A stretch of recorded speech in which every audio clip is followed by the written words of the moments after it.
पहली water strike. आधी रात को भारत ने पाकिस्तान किया तबाह, पानी में डूब गया पाकिस्तान। पहले बार फिर सूखा की मार झेलेगा पाकिस्तान। दोस्तों नमस्कार, आप देख रहे हैं डीएनपी इंडिया, हर खबर भरोसे के साथ। लोग पूछ रहे हैं कि भैया वॉर कब होगा, आखिर वॉर कब होगा।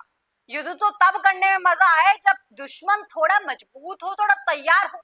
पाकिस्तान बेचारा फिलहाल डूबकर मरने वाले हालात से गुजर रहा है। हमने सिंधु जल समझौता रोका, तब पाकिस्तान छटपटाने लगा कि भैया ये क्या हो गया, हाय तौबा मचा दी, पाकिस्तान का क्या होगा, वॉर ऑफ एक्ट है, फलाना ढिमकाना। और अब जब बाढ़ आई है तभी पाकिस्तान भारत का नाम लेकर छटपटाने लगा कि भारत ने पानी छोड़ दिया, डूब गया पाकिस्तान, ये क्या हो गया। अरे भाई पहले क्लियर तो कर लो, करना क्या है तुमको। पाकिस्तान के कब्जे वाले कश्मीर यानी कि पीओके फिलहाल बाढ़ की मार झेल रहा है। पीओके की राजधानी मुजफ्फराबाद और चकौटी में स्थानीय प्रशासन ने लाउड स्पीकर के जरिए लोगों को चेतावनी जारी करनी शुरू कर दी है। कई इलाकों को खाली करवाया जा रहा है। तस्वीरें आपके सामने है किस तरीके से लोग अपना घर बार छोड़कर निकल जा रहे हैं। कुछ लोग ऐसे सामान बांध के निकल रहे हैं, बैग बोरिया बिस्तर जो मिल रहा है उससे लेकर निकल रहे हैं, और इस तरीके से पूरा जो मुजफ्फराबाद है वो डूबने वाली कगार पर आ गया है। दोस्तों शनिवार की शाम को पीओके के मुजफ्फराबाद और चकौटी में झेलम नदी का जो जल स्तर है वो अचानक से बढ़ गया। पानी का स्तर इतनी तेजी से बढ़ा कि कई गांवों में अफरा तफरी मच गई। पाकिस्तान ने मुजफ्फराबाद में आपातकाल घोषित कर दिया है। ये खबर भी हमारे सामने लगी हुई है, मुजफ्फराबाद में लगी वाटर इमरजेंसी। दोस्तों वाटर स्ट्राइक के पहले से ये जो नजारा आ रहा है वो बता रहा है कि भारत कब एक्शन लेगा, कब एक्शन नहीं लेगा। उससे पहले पाकिस्तान जो है वो अपने ही हालत पर मरा हुआ है। झेलम नदी में अचानक पानी का जो स्तर है वो इतनी तेजी से बढ़ने लगा, इतना भयंकर तेजी से बढ़ने लगा कि जो पाकिस्तान है वो परेशान हो गया, उसकी जो मीडिया है वो परेशान हो गई। और इस वक्त भी भारत पर ही वो लोग आरोप लगा रहे हैं कि भारत ने हाय तौबा मचा दी। पाकिस्तानी मीडिया का दावा है कि भारत ने बिना किसी सूचना के झेलम नदी में पानी छोड़ दिया, जिसे वे वाटर स्ट्राइक का नाम दे रहे हैं। अरे भाई तुमको पानी चाहिए था ना, लो आ गया पानी, बचा लो पानी, पॉलिथीन में बांध के रखो, डिब्बे में भर के रखो, कोल्ड ड्रिंक वाले डिब्बे में भर के रखो, बॉटल्स में बचा के रखो, बचा लो जितना बचा सकते हो। इसके बाद तो फिर तुमको पानी की एक एक बूंद के लिए तरसना ही है। भारत की तरफ से अभी फिलहाल कोई प्रतिक्रिया नहीं आई है दोस्तों, लेकिन माना यह जा रहा है कि पहलगाम में हुए आतंकी हमले के खिलाफ भारत ने अपनी कार्यवाही तेज कर दी है। केंद्रीय मंत्री अमित शाह जो है वो लगातार बैठक ले रहे हैं और फिलहाल उन्होंने सिंधु जल समझौता के निलंबन को लेकर अपने आवास पर ही एक बैठक बुलाई, जिसमें अमित शाह और जल शक्ति मंत्री सीआर पाटिल के बीच करीबन 45 मिनट लंबी चर्चा हुई। चर्चा किस बात पे हुई कि पाकिस्तान में जाने वाले पानी को कैसे रोका जाए, पूरा क्या तरीका होगा, क्या प्लानिंग होगी, सारी बात की चर्चा हुई। बैठक में 3 ऑप्शंस पर बात की गई। सबसे पहले शॉर्ट टर्म जो कि इमीडिएटली हो सकता है, मीडियम टर्म और लॉन्ग टर्म, इन तीनों ही ऑप्शंस पर विचार किया जा रहा है।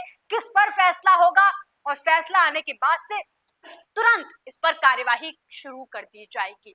मतलब साफ है कि भारत ने ये ठान लिया है कि इस बार पानी रोकना है, पाकिस्तान की आवाम को बूंद बूंद पानी के लिए तरसाना है। सरकार का जो इरादा है वो साफ है, नेक है, पाक है कि पाकिस्तान को एक बूंद पानी भी इस वक्त ना दी जाए। पाकिस्तान की फिलहाल हवा टाइट हो चुकी है। पाकिस्तानी प्रधानमंत्री शहबाज शरीफ का कहना है कि पाकिस्तान निष्पक्ष और पारदर्शी जांच के लिए तैयार है, और जिस आतंकी संगठन यानी कि टीआरएफ ने इस पूरी घटना यानी कि पहलगाम घटना की जिम्मेदारी ली थी, उसने भी यू टर्न ले लिया कि जी भाई हमने नहीं किया है। दोस्तों ये बता रहे हैं कि पाकिस्तान कितना बौखलाया हुआ है, पाकिस्तान की नींदें हराम है इस वक्त। वहीं दूसरी तरफ कुछ ऐसे भी लोग हैं पाकिस्तान में बैठे हुए जो गीदड़ धमकी दे रहे हैं भारत को। दोस्तों ये बिलावल भुट्टो हैं, इन्होंने कहा है, ये तस्वीर आपके सामने नजर आ रही है, ये कह रहे हैं कि blood will flow if India stops in this river water. मतलब या तो पानी बहेगा या तो भारत का खून बहेगा, इस तरीके की धमकी दे रहे। पहले भैया अपने प्रधानमंत्री से पूछ लो क्या बोलना है क्या नहीं बोलना है। वो कह रहे हैं हम निष्पक्ष जांच करने के लिए तैयार हैं जी, ये कह रहे हैं जी हम खून बहाएंगे। जिन 26 लोगों का खून बहा है, जिन 26 लोगों की जान गई है, उसके बदले की जो कार्यवाही हो रही है उसे तो पाकिस्तान झेल नहीं पा रहा है और ये बड़ी बड़ी बातें करने चले। क्या भैया, क्या पाकिस्तान कहाँ खड़ा होता है, मैं तो ये पूछना चाहती हूँ। अच्छा, पाकिस्तान कहाँ खड़ा होता है, इससे याद आया, जो पाकिस्तानी रेल मंत्री हैं हानिफ अब्बासी, ये कह रहे हैं कि भाई हमारे जो बम है, शाहीन है, गजनवी है, ये क्या ऐसे रखे हुए हैं, ये दिखाने के लिए नहीं रखे हुए हैं, हिंदुस्तान के लिए रखे हुए हैं। इस तरीके की बात कर रहे हैं। ये कहते हैं कि अगर पानी रोकोगे तो जंग के लिए तैयार है, 130 परमाणु हथियार सिर्फ हिंदुस्तान के लिए है। पाकिस्तान के रेल मंत्री की गीदड़ भभकी, ये हमें शाहीन की धमकी दे रहे हैं। अरे भाई, तुमने अपने शाहीन दिखाने के लिए नहीं रखे हैं, तो हमने भी अपने अग्नि दिखाने के लिए नहीं रखे हैं। अगर तुमने शाहीन चलाई तो हमारी अगर अग्नि चल गई तो पूरा कराची, पूरा बलूचिस्तान, पूरा पाकिस्तान कहाँ जाएगा पता ही नहीं चलेगा। तुमने किस लिए रखा है, किस लिए नहीं रखा है, ये हमें मत बताओ और हमें इस तरीके की धमकी मत दो। इस पे पहले भी मैंने वीडियो की हुई है कि अगर आज भी युद्ध होता है तो भारत कितना तैयार है और भारत पाकिस्तान के मुकाबले कितना ज्यादा मजबूत है। लेकिन लगता है वो वीडियो इन लोगों तक पहुंची नहीं है, इसीलिए इस तरीके की बातें कर रहे हैं। 130 परमाणु हथियार की धमकी भारत को दे रहे हैं। भारत ने तो अभी कार्यवाही शुरू की, अभी जंग की तो बात ही नहीं करा है, अभी तो तुम्हारा बस पानी रोका है। तब तुम्हारे इस तरीके के बयान आ रहे हैं, तुम्हारे प्रधानमंत्री जी नतमस्तक हो गए कि जी नहीं जी, हम निष्पक्ष जांच कराएंगे। अभी सिर्फ पानी रोका है, याद कीजिए, ठीक है? याद आ गया?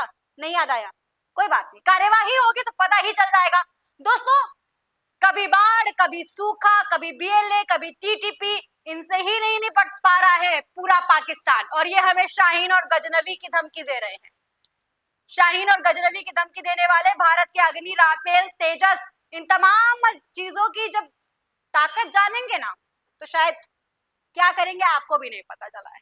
खैर दोस्तों, बौखलाए पाक की तरफ से जो प्रतिक्रियाएं आ रही हैं वो बता रही हैं कि भारत के एक्शन से पाकिस्तान कितना घबराया हुआ है।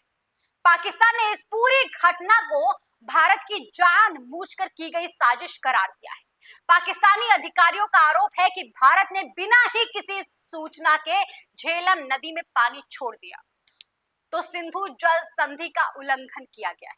अरे भाई, सिंधु जल संधि का उल्लंघन करना है, नहीं करना है, क्या होना है, हम तो तुम्हारा पानी रोकने के लिए विचार कर रहे हैं। अमित शाह जो है वो बैठक पे बैठक कर रहे हैं, 45 मिनट की लंबी चर्चा हुई है और आप कह रहे हैं कि पानी बेच दिया और ये कर दिया। हालांकि भारत की तरफ से अभी कोई प्रतिक्रिया नहीं आई है, तो ये कहना अभी फिलहाल मुश्किल है कि भारत की इसमें कोई हाथ है या नहीं। दोस्तों, पाकिस्तान का राज्य आपदा प्रबंधन प्राधिकरण यानी कि एसडीएमए है, उन्होंने कहा है कि उन्हें अतिरिक्त पानी छोड़े जाने की कोई सूचना नहीं मिली हुई थी। कुछ पाकिस्तानी विशेषज्ञों का मानना है कि ये वाटर स्ट्राइक है। दोस्तों, वाटर स्ट्राइक की बात पहले ही भारत ने कर दी है, जिसे आप ही के प्रधानमंत्री ने बताया है कि एक्ट ऑफ वॉर है। अभी एक्ट ऑफ वॉर है या नहीं है, क्या होगा क्या नहीं होगा, जैसा कि मैं कह रही हूँ, ये सब कुछ आगे आने वाले समय में पता चलेगा। लेकिन एक बात तो साफ है कि पहलगाम हमले में जिन लोगों ने जान गंवाई है, उन्हें एक एक जान का बदला भारत गिन गिन कर लेगा, चुन चुन कर लेगा। पहलगाम हमले के बाद से भारत और पाकिस्तान के जो रिश्ते हैं वो बहुत ज्यादा फिलहाल तनावपूर्ण स्थिति से गुजर रहे हैं, और एक तरफ पाकिस्तान इसे वाटर स्ट्राइक बता रहा है, दूसरी तरफ भारत दूसरी वाटर स्ट्राइक के लिए तैयारी कर रहा है कि किसी तरीके से सिंधु जल समझौता जो है उसको रद्द किया जाए। अब ऐसे में पहले बाढ़ की मार झेल रहा है पाकिस्तान, उसके बाद सूखा की मार तो झेलना तय ही है। और पाकिस्तान का क्या होगा क्या नहीं होगा, लड़ाई होगी तो कहाँ खड़ा होगा, क्या होगा, इस पे हम तमाम वीडियोस बना रहे हैं। लेकिन पाकिस्तान, मैं आपसे पूछना चाहती हूँ, कहाँ खड़े हैं भैया आप? अलग अलग जगहों पर, अलग अलग देशों से हर वक्त आप सिर्फ मदद की गुहार लगाते रहते हैं। अभी आप ही के प्रधानमंत्री जो हैं वो ईरान से बात कर रहे थे, कह रहे थे जी हम मध्यस्थता करना चाहते हैं, और आप कह रहे हैं कि हमारे पास 130 परमाणु हथियार है। समझ नहीं आ रहा है, पाकिस्तान अपना रुख ही क्लियर नहीं कर पा रहा है। भारत की कार्यवाही के पहले ही पाकिस्तान परेशान हो गया है, कुछ तो इन तरीके के लोगों से परेशान हो गया है और कुछ इस बाढ़ की मार से परेशान है। दोस्तों, ऐसे में क्या होना है क्या नहीं होना है ये सब भविष्य के गर्भ में है, लेकिन एक बात तो साफ है कि फिलहाल पाकिस्तान पूरी तरीके से परेशान है, बौखला गया है, और क्या करना है क्या नहीं करना है यही समझ नहीं पा रहा है। इस खबर में फिलहाल के लिए इतना ही, लेकिन दोस्तों आप जरूर कमेंट सेक्शन में लिखकर हमें बताइएगा कि भारत का वाकई क्या इस पूरे बाढ़ के पीछे हाथ है। कमेंट सेक्शन में लिखकर जरूर बताइएगा। इस खबर में फिलहाल के लिए इतना ही, देखते रहिए टीएनपी इंडिया, हर खबर भरोसे के साथ।